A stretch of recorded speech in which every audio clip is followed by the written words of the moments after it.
Con này nhiều thế.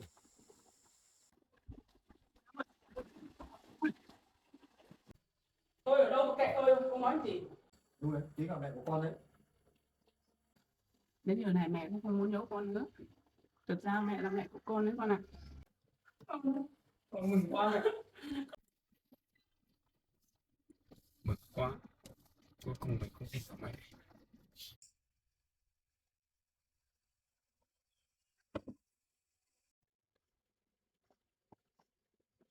Em ở đâu con Lâm? Ông nhớ này, em nhớ của nhà em quá đấy. Nhiều quá.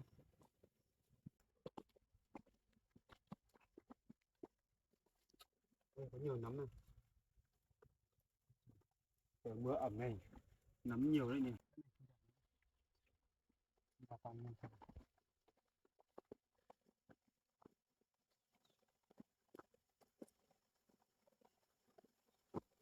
Đây em ơi, đây này, có mấy cái to này.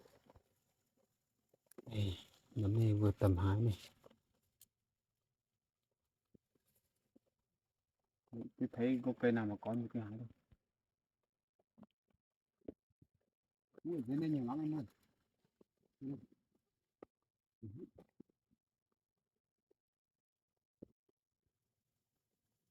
Ok này nhiều thật đấy.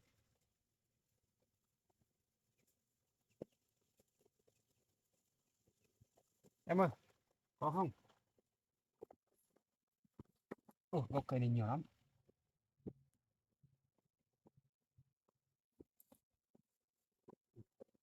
Này hái về mình phải rửa sạch vào. Hơi khô cũng được em ạ. Cứ đi xem nó có cây. Em thấy nhiều lắm. Em xuống dưới ra lên trên thôi.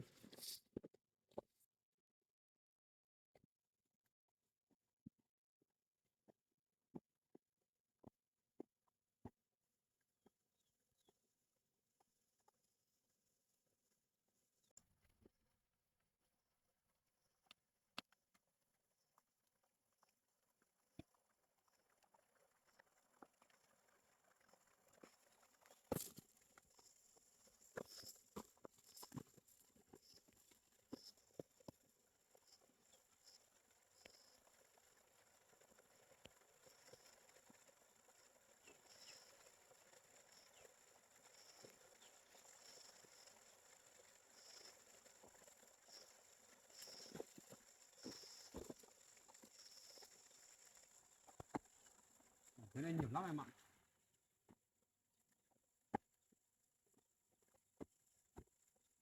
Cái này mang về rửa sạch xong là phơi khô mang đi bán. Ui, gốc kia nhiều lắm. Này, gốc cây này nó vừa tầm nấm nó ra này. Đây em ơi. Ừ. Đây, nấm to thật. Ừ. Trong cái vỏ cây khô này.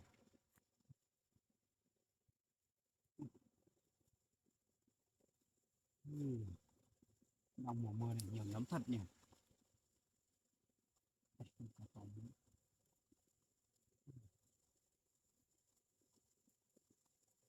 Ê, em ơi, gốc kia nhiều lắm. Cái này cũng nhiều này.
Nhiều.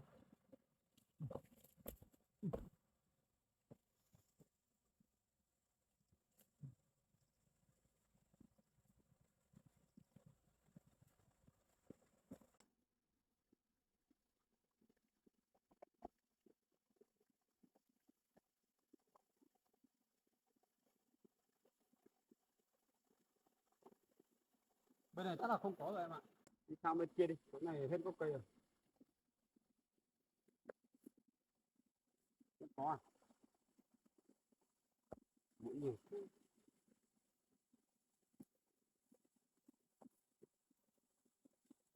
Tìm chỗ nào có cây mục cơ thì mới có nấm.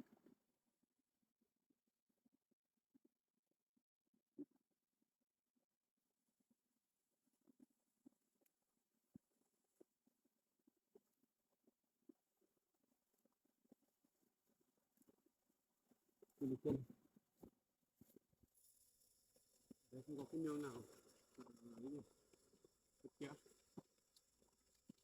Ui em ơi. Ui cái gốc cây này nhiều thật đấy. Cây này đủ nhiều thật. Đi xem.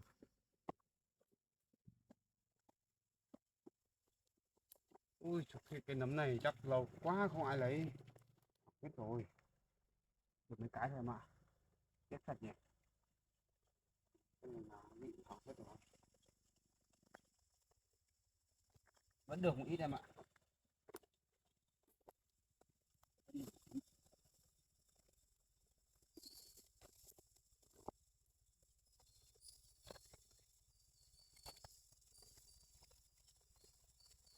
Ôi, coi như anh với em mà đến hơi muộn tí. Hỏng hết rồi. Nay mà không hỏng. Bao nhiêu đây? Rồi đi em ơi, đi cho khác.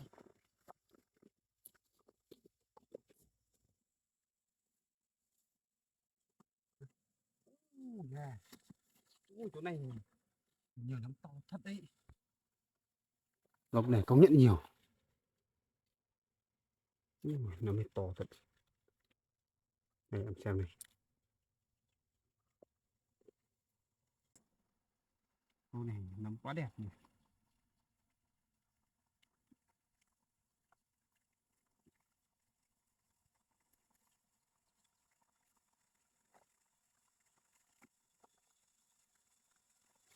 Đây bên này có nhiều.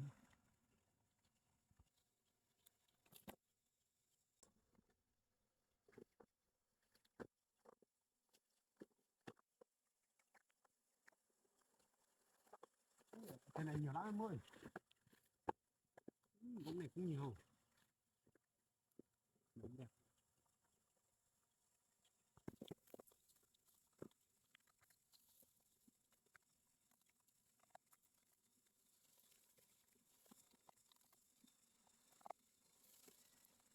Cái này dẫm man hết rồi. Tuyệt vời. Cái này cũng có này. Gốc kèo này ít thôi, nhưng gốc cây bồ đề cơ. Cái này.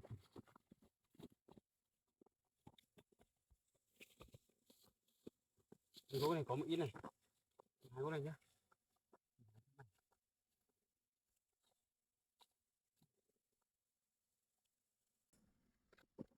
Cái nấm này chắc là đẹp nhất từ lúc đầu, từ lúc ban đầu mình thấy rồi ấy.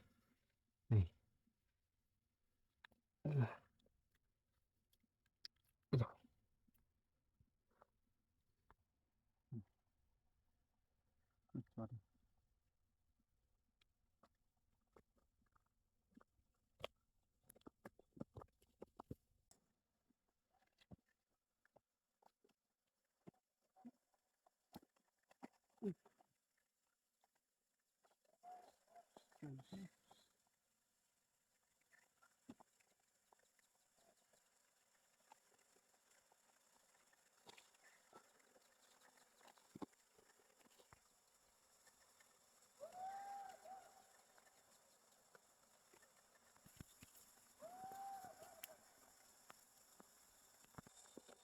Em ơi, ta đây đựng này. Nhiều quá anh cầm không hết. Tiếp này. Đi làm rơi. Nó khô này, nó cứng này là vừa này. Các bạn nào nó mềm quá thì không mềm. Hết rồi.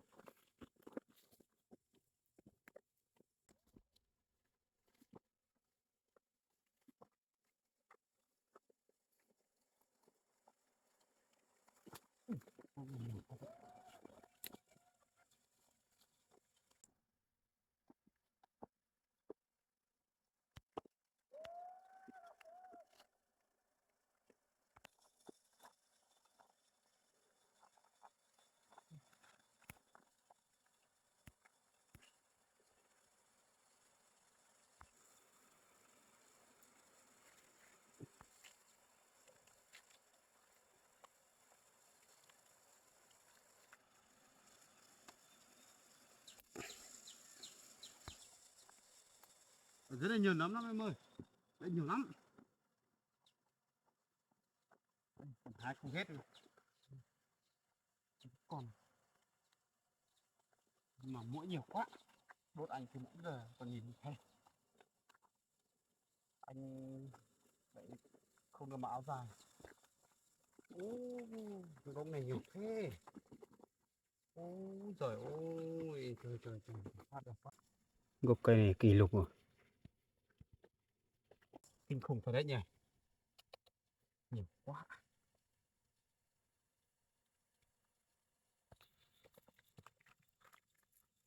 Ôi giời.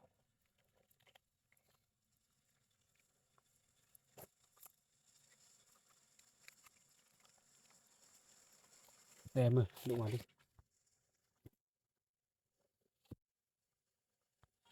Sắp đầy cái gùi rồi. Nguyên cái gốc này sắp được một ngân ở gùi rồi. Từ từ cẩn thận. Ui được một nắm. Vẫn còn. Cái nào cứng cứng thì lấy được, nào mềm thì thôi.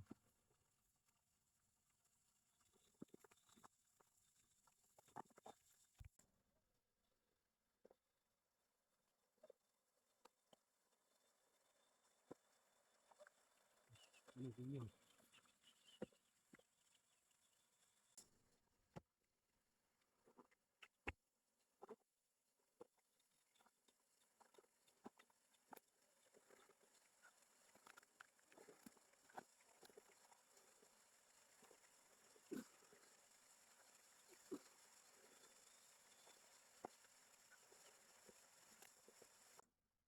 Cái chỗ này mà nhiều nấm này chắc mấy cái miếng thịt kia nó nhiều lắm đấy nhỉ.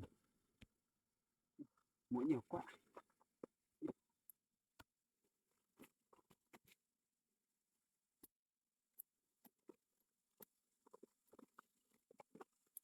Khu này không có mấy đâu em ạ.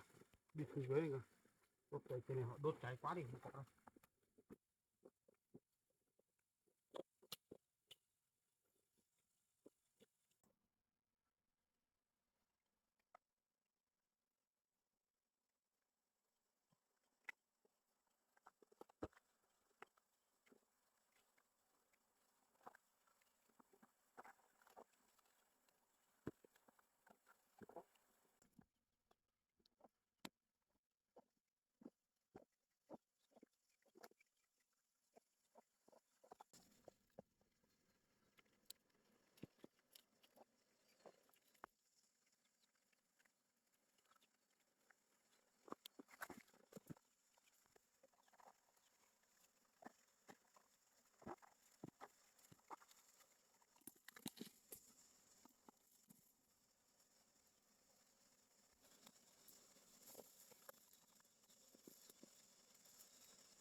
Gốc này nhiều lắm.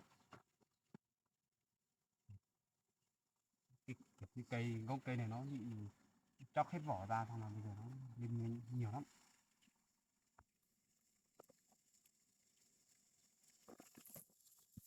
Hết rồi. Được nhiều lắm rồi em ạ. Nó nặng không? Nặng để anh gùi nhá. Mang cho anh gùi nhé. Chẳng nặng lắm à? Gùi được cái gì?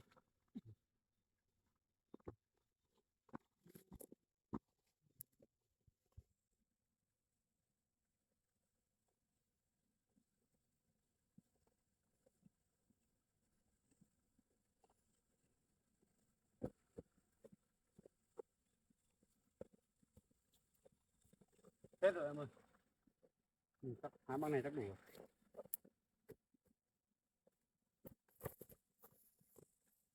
Dân có. Thế rồi lấy đấy. Anh gùi. Anh gùi. Con mũi. Chạy mất rồi. Chạy mất rồi. Mày đốt mận.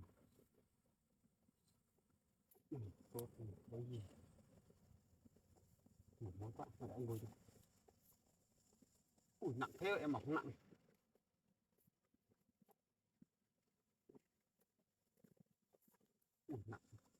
thì được.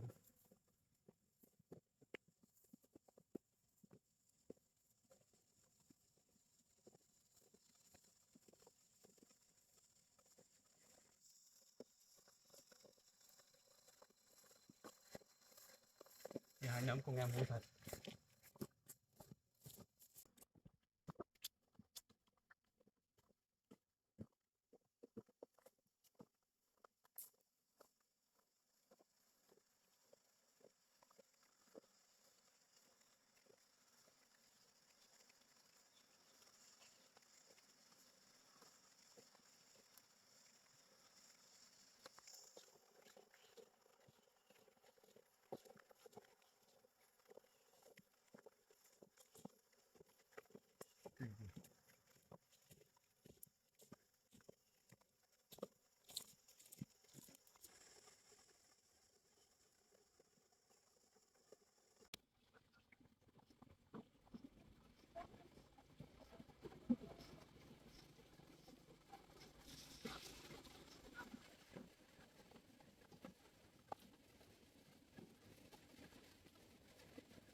Cuối rửa ra để vào nhà xem nước thì nhà mình có về nữa.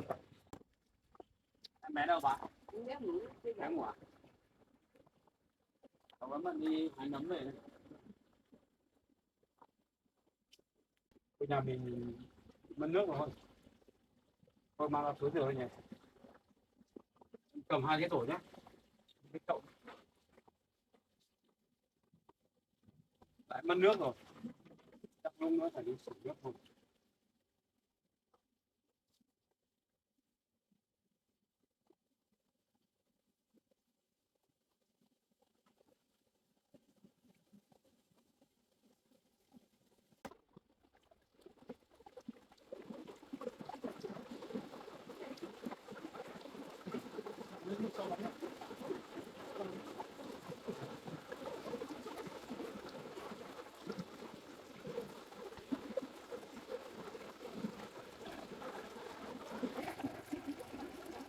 Cái chậu này nhỏ quá sợ không đựng được hết em ạ.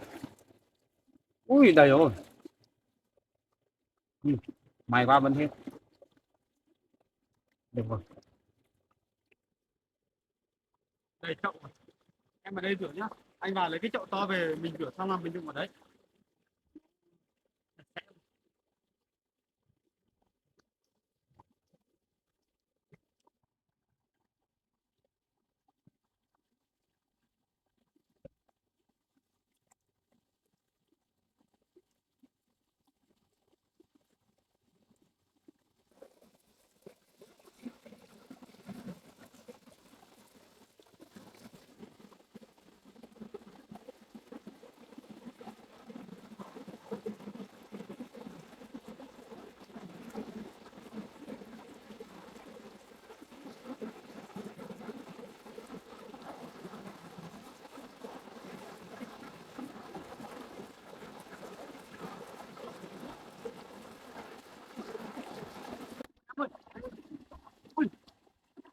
Sao đấy?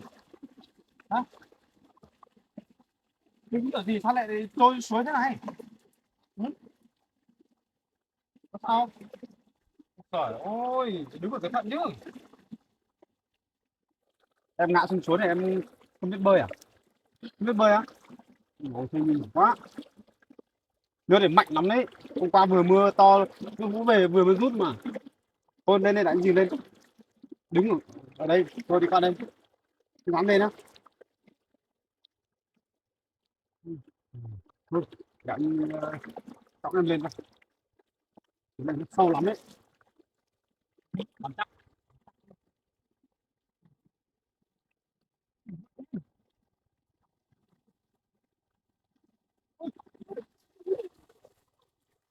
À,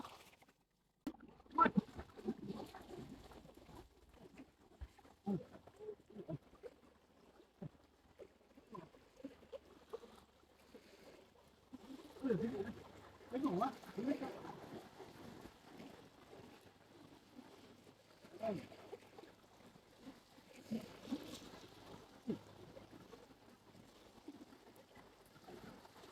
Có sao? Thôi đi đường này đi. Đi chóng này để cho em nữa.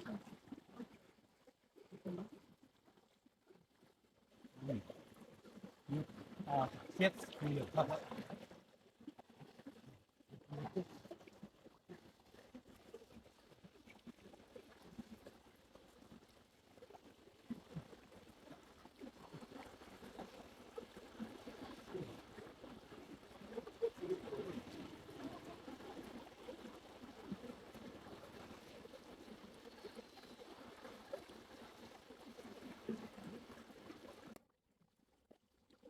Nước ở chỗ này mạnh lắm. Vừa sâu nữa chứ. Thôi em nếu mà xuống em chỉ đứng ở trên thôi nhá. Không ngã thì anh thì còn được, còn em không được đâu.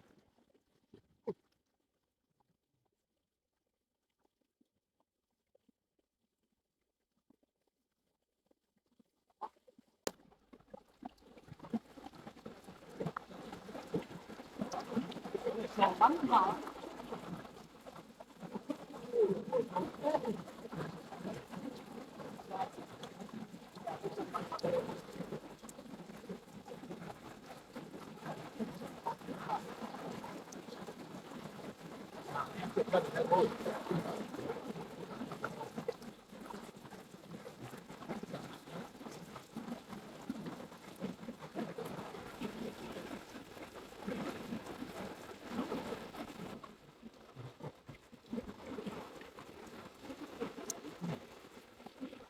Em cũng nắm về. Tí nữa thì làm em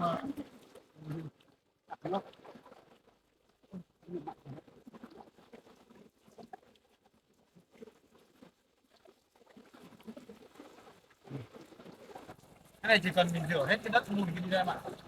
Còn cái tí nữa mình đã đi bán ấy thì ai mua mình đấy họ lấy về họ lại rửa thôi. Nên là thành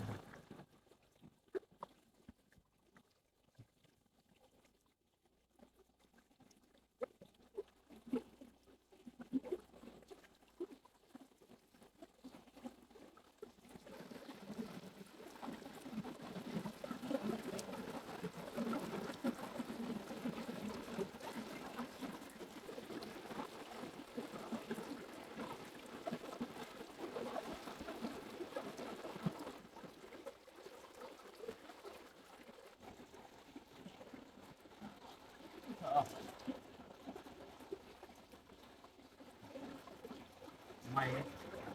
Cái chậu về cả thấy đấy.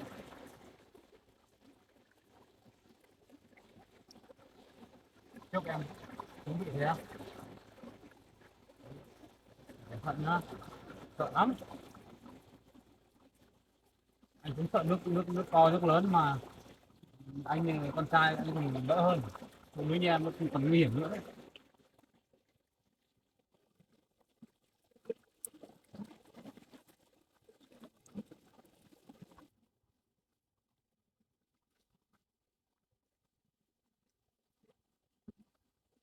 Nhìn ngon nhỉ.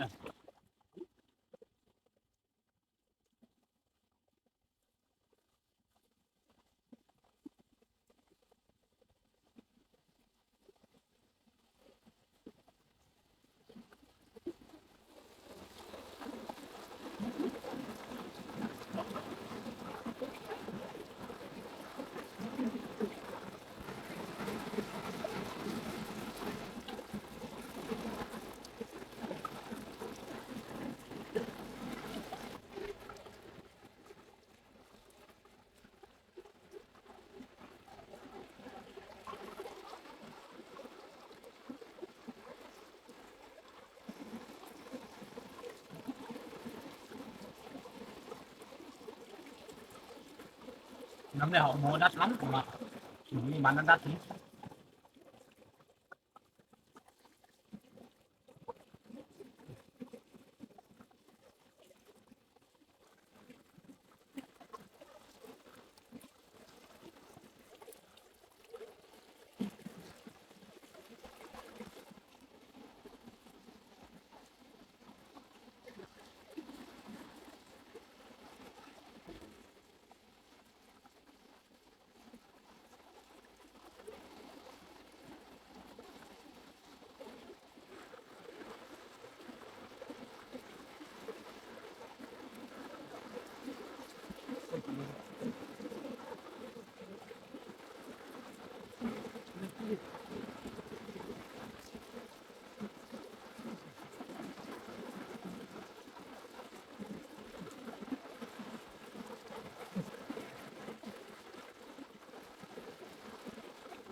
Đi thử tắm ở bờ suối kia ngã nước cuốn đi vào.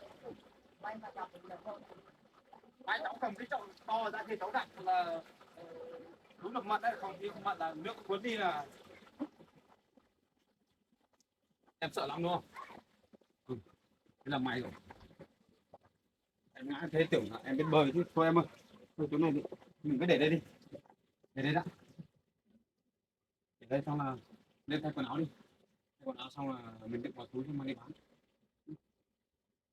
Quần áo đó. Hết rồi.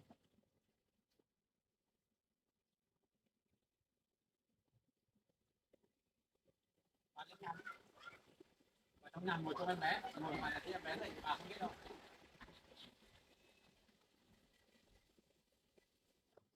Quần ướt thế này tắm tí mình thay quần áo xong là lấy cái chổi về lau đi. Mình đi vào hết rồi.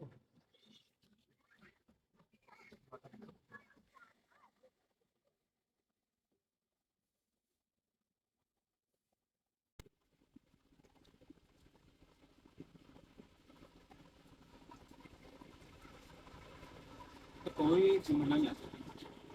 Cái vấn đề được.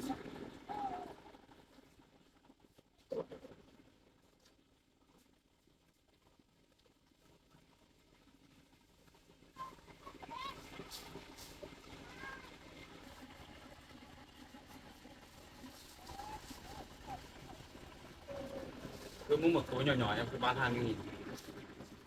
Đấy, cái này khoảng 5 lạng.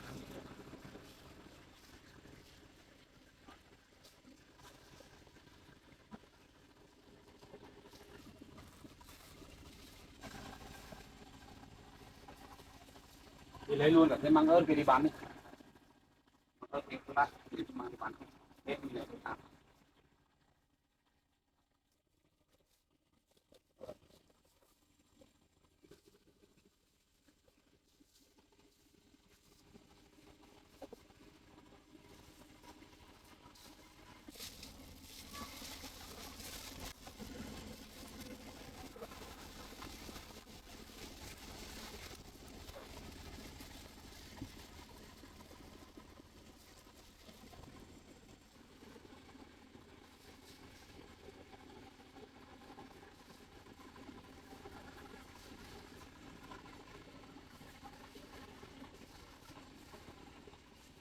Cái này để vào cho rồi thì tí nữa ăn mình đi bán về xong là thế về ăn đi bán hết thì không có đồ ăn.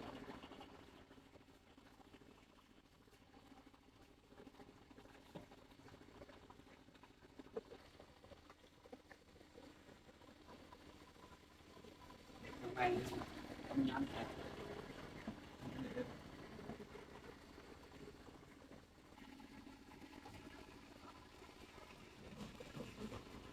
Luôn bán.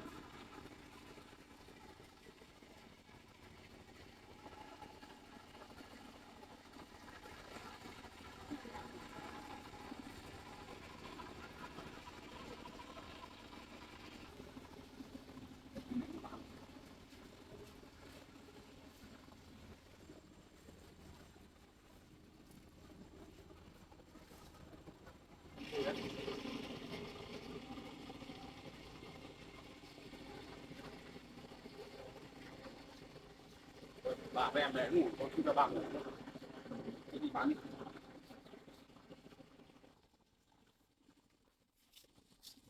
Thế trời có mưa nhỉ?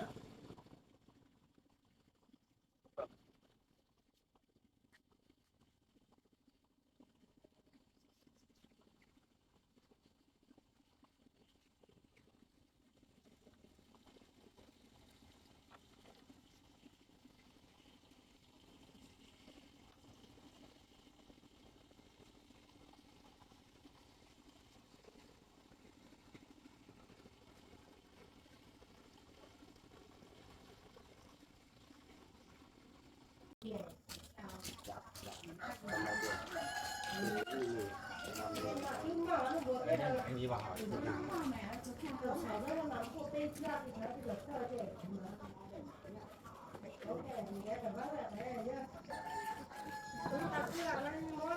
Nhiều thế.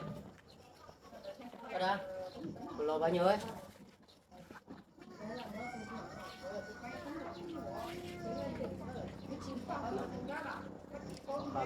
Đúng rồi. Đây là măng ớt. Vâng. Măng ớt này gì đấy? Lên nấm rừng à? Đây, bao tiền một túi này? Túi 20.000 anh.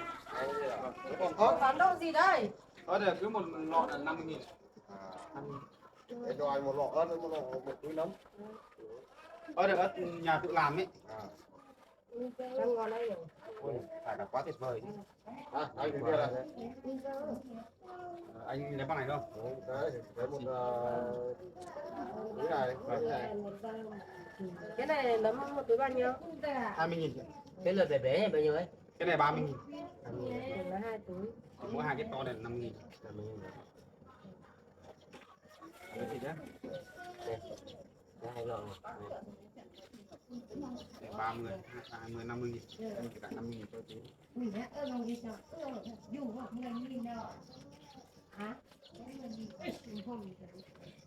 Chú ơi chú nhé. Cảm ơn chú nhé. Vâng.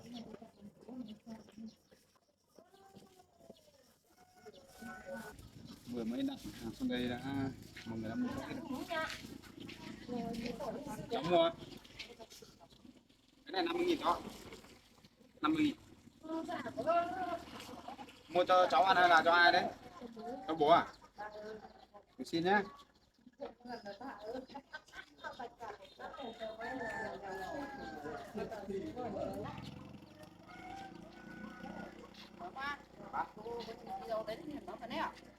Cháu vừa đi Thái về. Túi 20.000. 2 túi nhỉ? 2 túi à? Mấy bác ra đây. Vâng. Sắp hết rồi.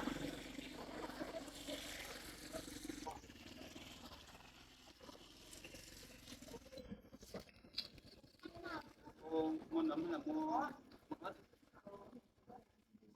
Mua nấm à?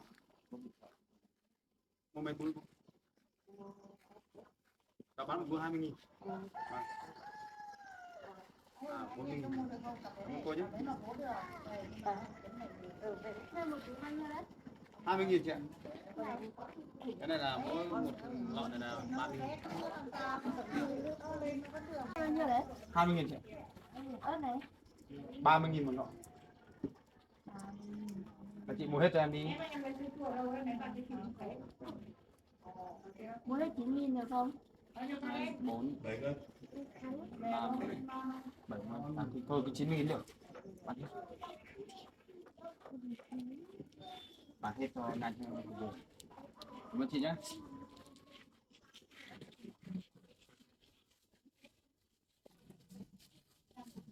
Thôi mình về đi nhỉ. Thế, cảm ơn lúc bạn.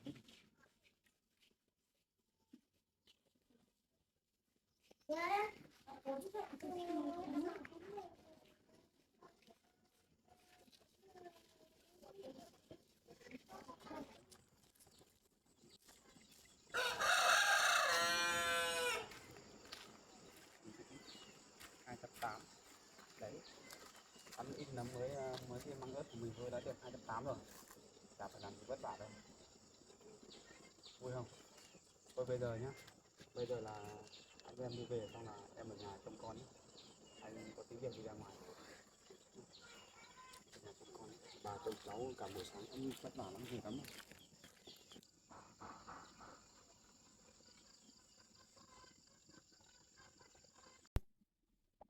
Bây giờ không ai xác minh được là đây chính là mẹ của mình. Bây giờ chỉ có mỗi bố thôi. Bố là người hiểu rõ nhất. Để gọi cho bố xem nào, và bố số hộ mình.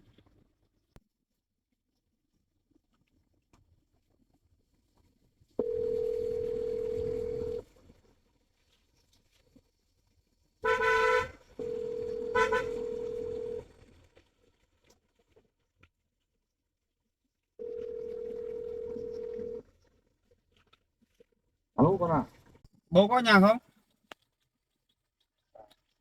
bố đang ở nhà. Bố là nhà gì? Bây giờ con đang có một chút việc muốn nhờ bố đây. Có con nhiều bố có việc gì không? Ừm, Hôm qua hôm kia là con có gặp một cô ấy, trông giống mẹ của con lắm. Bây giờ con biết nhà rồi. Bố với con đi để gặp cô ấy để xác nhận xem có phải là mẹ của con thật không. À, không phải đâu, mẹ của con đi lâu lắm rồi. Nhưng mà phải đi xem chứ bố, đi xem xác minh xem có phải là mẹ của con thật không, để con còn tìm lại mẹ chứ. Mẹ hiện tại của Chắc con con nhầm mặt rồi, con nhầm rồi, mẹ đi lâu lắm nhưng mà. biết là mẹ đi rồi, bố mẹ bỏ nhau, nhưng mà bây giờ con chỉ cần bố là với con đi thôi để xem là xác minh xem mà cô ấy có phải là mẹ của con không là được rồi. Thôi không đi nữa, con về với bố đi thôi. Không cần Không, đi nữa. con nhờ bố một tí thôi, bố cố gắng hộ con cái, chỉ cần bố đến xem thôi, xác minh cái nếu mà đúng là mẹ của con thật là được, là không cần bố phải làm gì đâu. Vâng, vâng, vâng. Được Thế không bố? mai con xuống nhá, mai con xuống nhá. Con đang xuống đây bố ạ, À, con vâng, đang xuống vâng, đây, sắp đến nhà mình rồi. vâng. Bây giờ bố ra chờ con đi ở cái chỗ ngã ba đầu gần nhà mình ấy, là con đi luôn. Nhà của cô đấy ở Thế xa lắm ấy. con xuống xuống ngã ba đây bố chờ nhá. Vâng, nhà của cô đấy xa lắm ấy, cũng hơn chục cây đấy bố ạ, tít ngoài cơ. Bố giúp con nhá. Vâng, vâng, vâng. Vâng, con chào bố nhá, con đang xuống đây. Vâng. Con xuống đi. Vâng.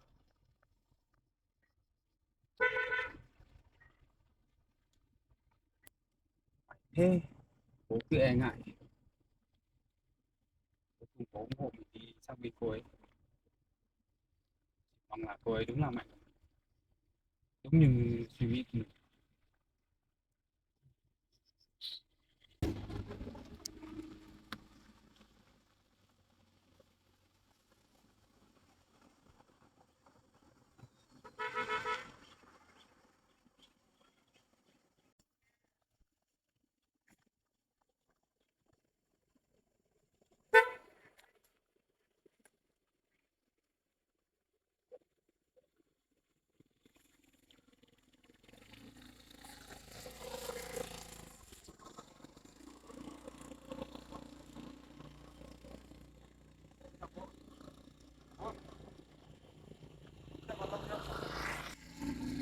Đi đi, con gặp ở đâu? Nhà cô đấy á? Vâng. Ở trên kia, tít À, tít kia cơ, không khó lắm. không sao lắm cả. Bố đi với con đi xem có phải mẹ của con. Đi. Ô tô của bố xong đi xe máy. Hôm nay có bố đi xe máy thôi. Vâng. Hay là bố để xe máy ở đây đi, xong rồi con đi xe ô tô. Thôi, bố đi xe máy được. Đi xe máy á? Vâng. Bố đi theo con nhá. Con đi mình đi trước.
Nhà này có phải nhà vợ cũ của mình bỏ không?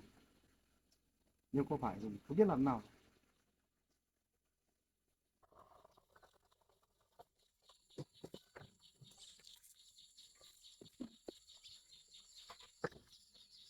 Bố vào đây. Không biết cô ấy có ở nhà không?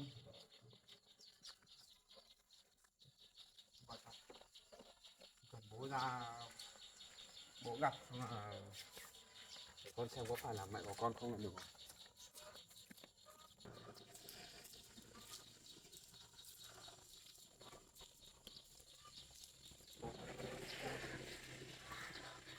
Ôi, mẹ ơi, Cháu lại cái đêm gì ấy? con là về gặp mẹ. Con đưa cả bố con ra đây. Đưa cả bố về đêm gì? Bố ơi. Bây giờ là ba ở đây à? Tôi ở đâu mà kệ tôi không nói gì. Quen đường. Đây là bố với mẹ bên nhau không? Có bên nhau mà. À. Thế mẹ chính là mẹ của con rồi. Phải không bố? Đúng rồi, chính là mẹ của con đấy. Mẹ. Thế mẹ chính là mẹ của con rồi. Không phải đâu. Không phải mẹ của con đâu. Thế là thế nào? Bố con nói vậy là mẹ chính là mẹ của con rồi. Không phải mẹ của con đâu. Thế ông kia là ông nào đấy? Cháu lại đem về đây. Đây là bố của con. Bố của con là con lấy về đây làm gì? Thế bố, thế là thế nào? Đây không phải là mẹ con à? Cái bà này là mẹ của con đấy. Thế thì đúng rồi. Bố con nói vậy là thế mẹ là mẹ của con rồi. Cô không phải là mẹ của cháu. Đừng có tin lời ông đấy. Nếu Ông ấy nói lung tung ấy. thế nếu không phải mẹ của con thì sao mẹ gặp bố con lại hai người như kiểu quen nhau rồi? Cô không quen gì ông ấy cả. Không đúng. Chắc chắn mẹ là mẹ của con.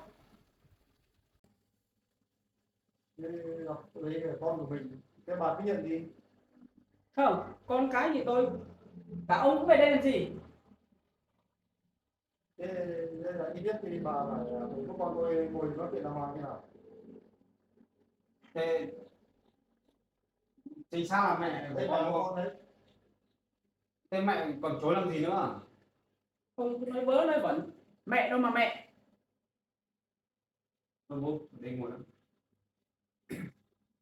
Con ngồi. Con ngồi kìa mẹ kia. Vâng ạ, đấy là chính bà đấy là mẹ của con đấy. Thì sao là mẹ của con? Mẹ của con đấy. Tức là từ ngày xưa đấy, người ra là mẹ của con thôi. Là không biết là dùng rằng với bố là mẹ là trốn đi. Lúc đấy con còn bé thôi. Thế mẹ chính là mẹ của con rồi. Mẹ của con đấy. Mẹ. Ông ấy, lúc ấy ông đi công tác ở xa, ông bồ bịch, ông bỏ tôi đi đấy. Bây giờ ông lại quay về trách tôi. Lại còn đưa con về đây tìm tôi nữa. Bây giờ tôi không nói nhiều nữa. Chính là mẹ của con đấy. Có một cái nốt ruồi ở cái bả vai bên trái này. Tôi mày cho xem này. Anh cứ nói lung tung ấy. Tôi không phải mẹ của cháu này đâu. Cái bà nghĩ vậy nhỉ. Đấy là con của con là con của bà đấy. Bây giờ còn có cái nốt ruồi to đùng như này. Mày cho xem này con này. Có phải con của mẹ không? Đúng rồi, có hẳn một cái nốt ruồi to đấy. Mẹ của con đấy con ạ. Thế là mẹ, đúng là mẹ của con. Phải không mẹ? Không phải đâu con ạ. Của cháu ạ. Cô không phải mẹ của cháu. Bố con nói vậy rồi mà mẹ bảo không phải à? Chính xác không bố? Thì sao đấy? Mẹ của con. Mẹ. Thế thì đúng mẹ là mẹ của con rồi. Mẹ đừng từ chối con nữa. Bố còn vạch. Thế cả Vậy nốt nhận ruồi con đi. của mẹ mà. Con đúng là con trai của mẹ rồi. Phải không mẹ?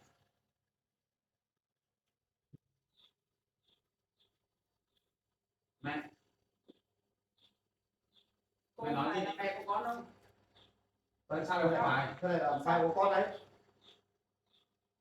Đây là con bố nó vạch cái nốt ruồi cho cùng mẹ cho con xem rồi. Bây giờ bố chỉ đưa con lên đây thôi, thì hai mẹ con các thử nói chuyện với nhau nhá. Em đây là con của mình đấy. Ông nói cái gì ấy? Thôi mà kẽ vào, tôi không quan tâm đến. Thôi bố về trước đây, bố đang bận. Bây giờ là cái mẹ con của các con đấy là các tự nhận nhau đấy. Tôi về trước đây nha, tôi đang bận đấy. Bố ở lại với mẹ nói chuyện nhá.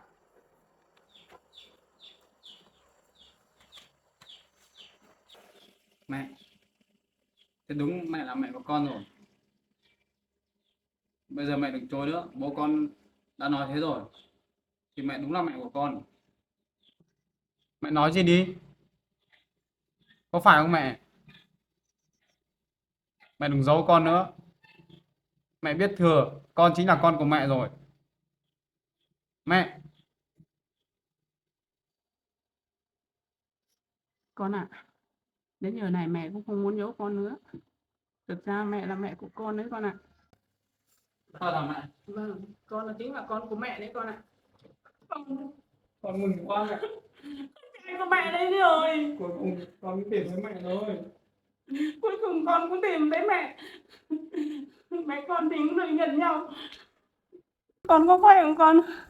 Con khỏe mẹ. Con nhớ mẹ nhiều lắm. Mẹ nhớ con nhiều lắm con ạ.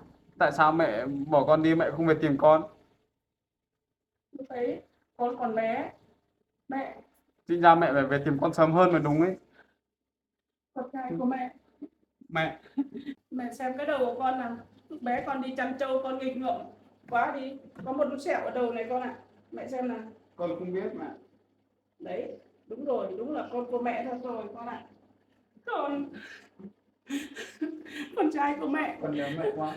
Bao nhiêu năm con hỏi bố, hỏi bảo mẹ đâu. Đã Bố lớn rồi. Bố con nói đâu.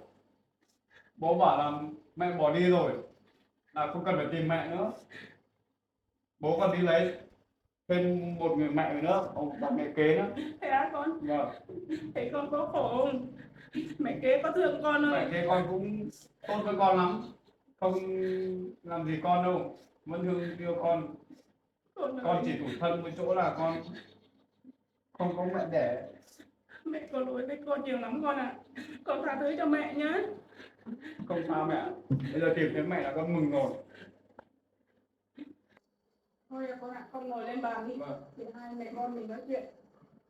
Mẹ. Con cũng không khóc nữa. Mẹ ở một mình hay mẹ ở với ai? Mẹ ở một mình thôi con ạ.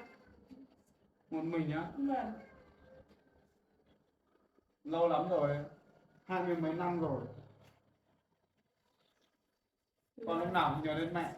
Từ ngày mẹ bỏ nhà mình đi, mẹ cũng chẳng thèm yêu đương ai cả. Mẹ buồn quá con ạ. Mẹ cũng lấy một đứa con nuôi. Mẹ có con nuôi à? Vâng, em trai con ạ. Về ở với mẹ. Còn nói với lập gia đình lại mẹ không bao giờ mẹ đi đâu. Mẹ nhớ con lắm. Mẹ cứ nghĩ về con là không bao giờ mẹ đi được bước nữa. Thế tại sao ngày xưa mẹ lại bỏ con đi? Tao không ở với bố đi. Giờ gia đình mình chẳng hạnh phúc à? Vì bố con lúc ấy ngày nào cũng đi công tác xa nhà, bỏ mẹ ở nhà với con, long đong hai mẹ con, mẹ thấy khổ quá. Lúc ấy mẹ cũng bồng bột thì mẹ bỏ con đi thôi con ạ. Con hãy nghĩ cho mẹ và tha thứ cho mẹ con nhé. Con đừng buồn nữa, đừng khóc nhé. Thế sao hôm qua hôm kia con gọi gặp mẹ sao hỏi mẹ không nhận? Bây giờ con thay đổi nhiều, mẹ cũng nhìn con máng máng giống là con của mẹ, nhưng mà mẹ chưa dám nhận con ạ. Bây giờ mẹ xem có nốt sẹo ở đầu thì mẹ mới biết thực sự đấy là con của mẹ. Mẹ biết con đi tìm mẹ vất vả thế nào không? Đêm nào con cũng nằm mơ thấy mẹ. Vâng, nhưng mà con không thể nào mà nhớ được hình dáng của mẹ, bởi vì mẹ bỏ con đi từ lúc con còn nhỏ rồi. Hai mẹ con ai cũng nhớ ai thì mơ thấy rồi con ạ. Giấc mơ mẹ cũng nhiều, mơ thấy con nhiều lắm. Từng cái năm trời rồi, bây giờ mẹ thay đổi nhiều quá. Đẹp trai của mẹ đẹp trai quá, đẹp trai rồi đấy. Thay đổi nhiều rồi. Mẹ bảo mẹ ở một mình chắc mẹ vất vả lắm đúng không? Vâng con ạ, không không vất vả lắm đâu, mẹ cũng bình thường thôi con ạ, đừng lo cho mẹ nữa. Mẹ được sống thoải mái rồi, tư tưởng mẹ thoải mái, mẹ không nghĩ gì nhiều đâu, cũng bình thường thôi. Thế từ lúc mẹ bỏ bố đi là mẹ không liên lạc gì với bố nữa à? Không, đã bỏ đi rồi còn liên lạc gì nữa con. Bố con cũng không liên lạc gì với mẹ đâu. Bố Mẹ con nghe tin là bố lấy ờ, vợ hai rồi là mẹ cũng chẳng liên lạc gì nữa. thế hóa ra bố con cũng ác thật nhỉ, đi làm ăn xa lại không về với vợ con, lại để cho mẹ khổ thế này. Chính bố là người đã phá hoại, làm hỏng hết, tan nát hết gia đình của mình đấy. Nếu bố không làm như vậy thì mẹ con mình đâu có phải xa nhau như thế. Đấy con, lúc nào mẹ cũng nhớ đến con, mẹ chẳng nghĩ đến việc gì cả. Nhớ con ngày tháng ngày nào, đêm nằm mẹ cũng nhớ đến con, không biết bây giờ con sống thế nào, con ở với ai, Con cũng vậy mẹ, ốm đau ai chăm sóc con á. Mẹ con từ nghĩ lúc thế. nhỏ lớn lên con được bố nuôi con đi ăn học, lúc đấy con còn nhỏ, con chỉ biết nhớ mẹ thôi. Mẹ sống ở đây thấy trong làng họ nói, nghe nói bảo mẹ con đã trưởng thành, con đi học nghề y phải không con? Vâng, bây giờ con đi làm rồi mẹ. À, Vâng, thế bây giờ con ở với ai? con ở mẹ kế À, với bố nữa. à. Cái công việc của con có vất vả không? Cũng bình thường mẹ, Vất ổn vả, định thôi. vất vả lắm đấy con ạ. Cái nghề này là không có nghỉ hè đâu, giáo viên họ còn được nghỉ hè đấy con ạ. Vâng, Phải cố gắng lên nhé.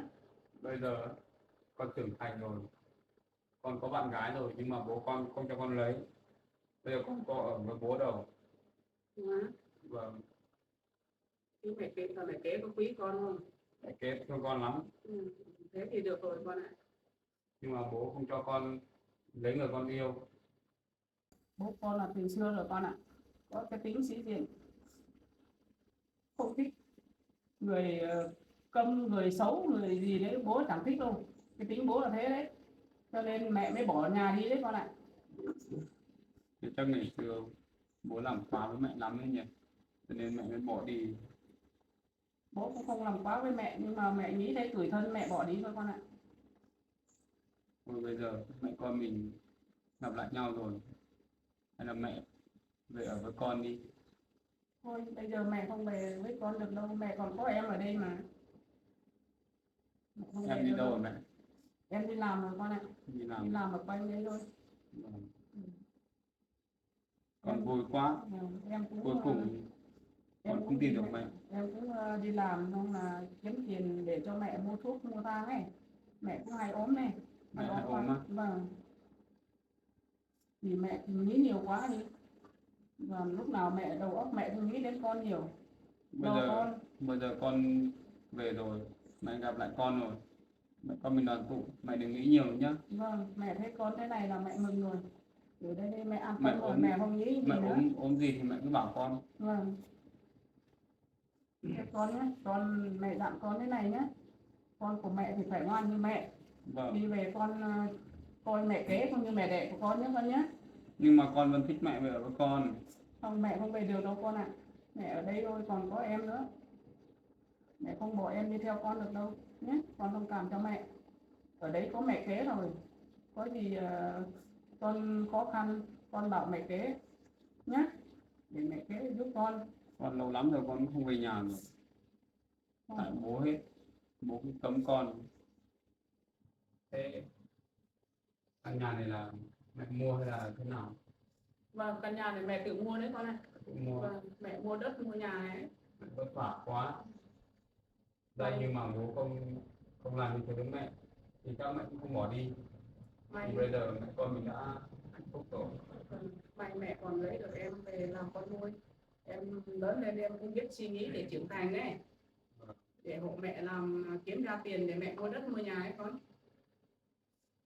Thế thì mừng rồi, con cũng nghĩ là mẹ không có nhà để ở, tốt quá rồi. Con không lo đâu. Đấy, ai gọi con đấy con? Con xin phép mẹ một nghe điện thoại.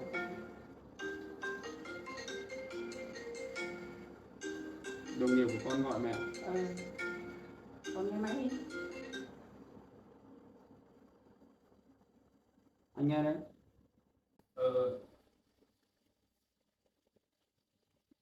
Anh cũng đang ở gần chỗ làm việc của mình đấy.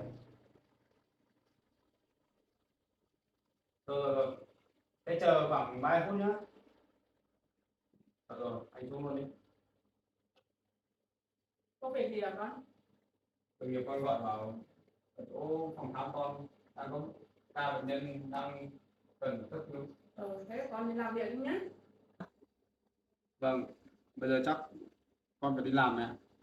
Nhưng mà bây giờ con biết nhà của mẹ đây rồi, mẹ đừng trốn con nhé. Mẹ không trốn con đâu, thế con đi làm đi nhé. Để tí nữa con đi giải quyết công việc của con xong, con lại vào đây với mẹ. Vâng. Không ca cấp cứu thì con đi cứu người đi con ạ.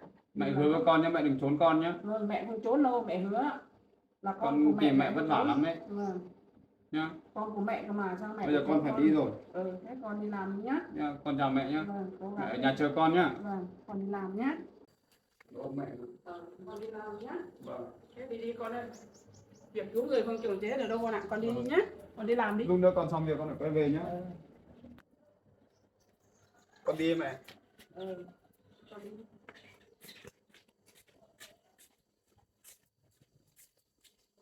Mẹ nhà chờ con nhá. Xe của con đấy á? Vâng.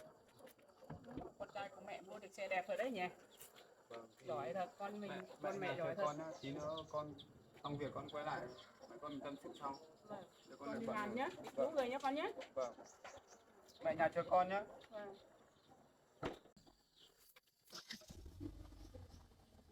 Con đi nha mẹ. Con đi cẩn thận nhé con nhé. Mẹ nhớ nhà chờ con nữa. Vâng, con đi nhé.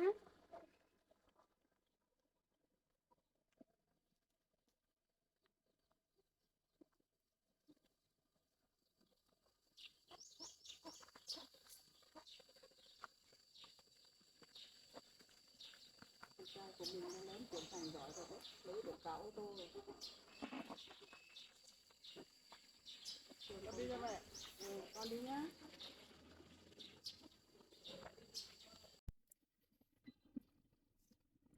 Mừng quá. Cuối cùng mình cũng tìm được mẹ.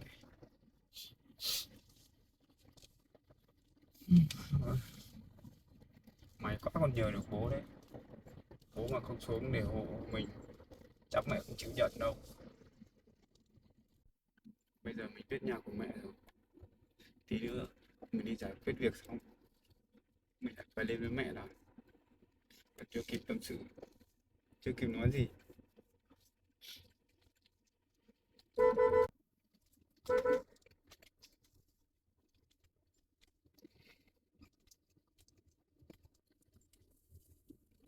Mình vui quá. Thì mình đi về nhà mình phải báo với em Mận là mình tìm thấy mẹ rồi. Chắc Mận vui lắm đây.